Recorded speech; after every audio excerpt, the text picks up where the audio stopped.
This right here is the Prairie Lake Aqueduct, and it stinks. It stinks. Good morning. It's about 7 a.m. this morning. I feel amazing. I got a super long sleep last night. So last night I got here to this campsite. I was the only one here last night, and on this beautiful ridge, like you can see out there, I fell asleep early and I woke up at my normal time, like 5:30 with the sun. And I went back to sleep, like I fell back to sleep. And at 7 a.m. I'm going late, but I'm not mad about it. I'm not mad. I feel good. I am exactly 88.8 miles from Crater Lake. And what that means is that for the next 3 days, if I can do like 25 miles a day, then on that fourth day, I'll have like a 13-mile entry into Crater Lake. That'll get me there before noon. That will allow me to hitchhike to Chemult. That will allow me to take the bus to Bend. That will allow me to rent a car in Bend and to get to Portland. So that's the plan. And that Crater Lake to Bend to Portland leg is going to take 2 days. There's going to be an overnight in there. I think I'll probably do some stealth camping somewhere. I feel anxious because I need to like get like that leg from Crater Lake to Portland is giving me some anxiety because I need to I'm relying on hitchhiking and I've never been to any of these places before. But in terms of the speed to get there, it's going to be easy, like 325-mile days. I can do that. That's not a pedal to the metal. That means that I'm going to have the ability to relax a little more. I can sleep in. It is so nice having my watch track my GPS. I have so much more battery. I'm chilling to Spotify this morning. We got Pitbull on the playlist. I think I'm going so fast. I go so much faster when I have my playlist on. But good times, the battery's back. It's 10 a.m., I'm about 9 miles in. I feel great this morning. It is so beautiful.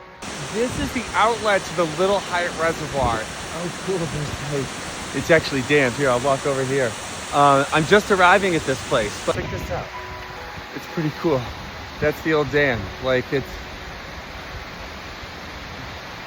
It's like an old cement and rock slate shale dam or something. I don't know. And I don't know if it's hard to see exactly where. I don't know if that's the spillway or something, but yeah, it's cool here. This is the Little Hyatt Reservoir. This is the outlet. I'm taking off my pack. I'm doing a mini break. I'm getting some water. The Little Hyatt Reservoir is a little reservoir. The next lake is Hyatt Reservoir, which is much larger and has a large resort called the Hyatt Lake Resort, where we are not going. And 2 more lakes after that. Fish Lake is another place that has a large resort, but we are not going. We're pressing all the way through to Crater Lake. But yeah, I'm going to get this pack off. I feel great this morning. It's so beautiful. I took about 20 minutes at the Little Hyatt Reservoir outlet here, and super cool place. The weather is amazing today. You're just sitting out in this meadow. We're about to go up a climb. I've stubbed my toe horrendously, twice this morning, and then I've stubbed it again 2 more times. Look at the size of this blowdown. This thing is several feet larger than I am tall. Its bark is like a foot thick. It's insane. I guess this was its stump.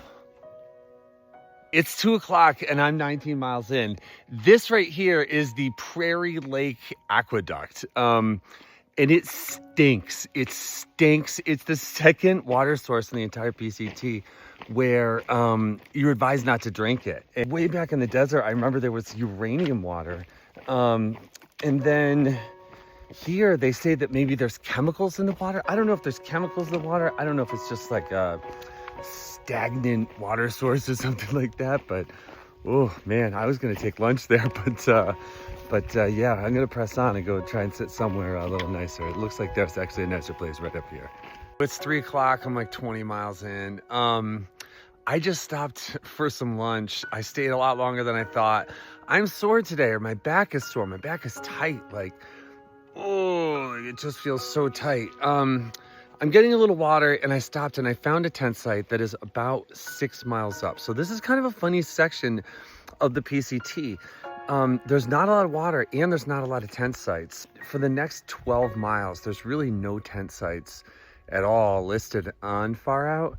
But in the comments, it mentions that there's some places like, I think about 6 miles up, like at the top. We're about to go up about to climb like 1,700 feet right now. And at the tippy top, they say that there's like 3 tent sites that are available. The issue is that there's been like, while I was sitting down here for lunch, there were like 6 or 7 people that walked by me. And I know that at least 2 of them are gonna stay up top. And I think there's 3 spots total.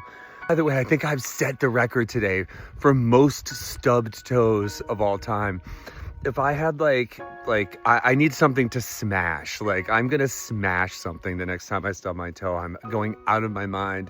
This is like a fast trail, but then it's really hard to see these rocks, and you come in hot and kick the rock, and it is just a killer. I've stubbed my toe full throttle like 7 times today. It's 5:30. I'm 24 miles in. I just stopped for water, and I am lugging up about 3.5 liters up the final 2 miles of my this last 1,750 foot climb. The tent site where I'm going is not listed on Far Out, which always makes me a little nervous. And haha on me, my new watch died. Not permanently, just the battery went to 0. I think I need to get in the habit of charging this watch like every night. Like 6 o'clock, I'm 25 miles in, almost exactly.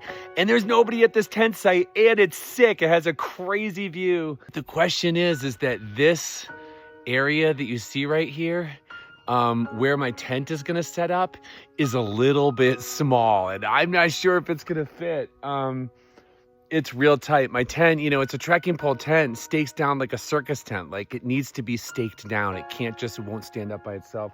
So if the stakes, which are at the far corners, if they're going to be hitting into like these rocks and if you can't get the stakes in, the tent won't go up. But look at that. This thing fits perfectly. I have gotten so good at pitching this thing. I can pitch it anywhere now. I had to pull in, cinch in the little loops down there that the tent stakes go in, and make them really small so that the footprint was as small as possible. But this is a sick tent site. It's it has this little rock kind of surround. It's sort of set down. It's like a sunken living room, and look at the view. The view is insane.